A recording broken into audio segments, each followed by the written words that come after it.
Ingat po sa mga pinapapasok ninyo sa bahay.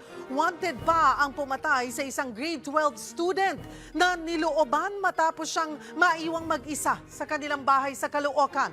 Ang dalagita, minartilyo sa ulo, saka pinagnakawan. Magbabalita si Hannibal Talete. Napakahirap sabihin eh.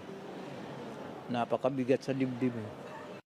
Ganito na lang ang hinanakit ng ama ng napatay na 17 anyos sa si Daisy May Notario.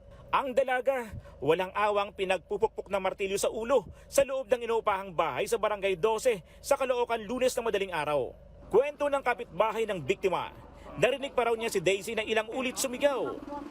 May narinig akong boses na sumisigaw na pa. Nagkatok ako dyan sa mga kamag-anak. Bunjing, bunjing, tulungan mo naman si Disimi doon. Kukuha ako ng barangay sa ambulance. Yun na, tumakbo na po ako.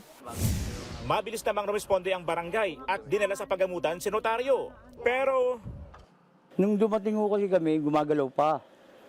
Iniinda niya yung sakit ng ulo.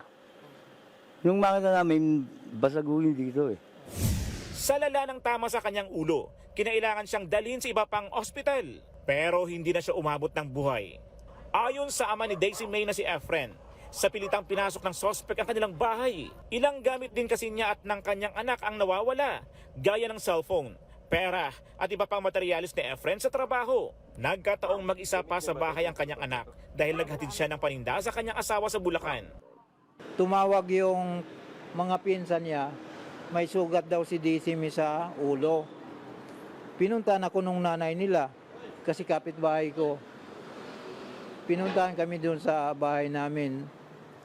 Sabi niya may sugat daw si Disimi, baka nalaglag sa agdan. Di nagpursige ako umuwi. Nung pagdating ko namin sa ospital, nakabalot na. Na-recover ng mga pulis ang martilyong ginamit ng salarin. Mayroon na rin silang person of interest sa kaso. Mayroon na tayong person of interest, but again, we need to collect more evidence para naman din po mapalakas natin po yung ating pagpapay ng kaso. Ako si Hannibal Talete para sa 1PH. Sariwang balita ba ang hanap mo? Simple lang. I-click mo na ang subscribe button at ang notification bell para lagi kang updated sa mga balitang dapat mong malaman.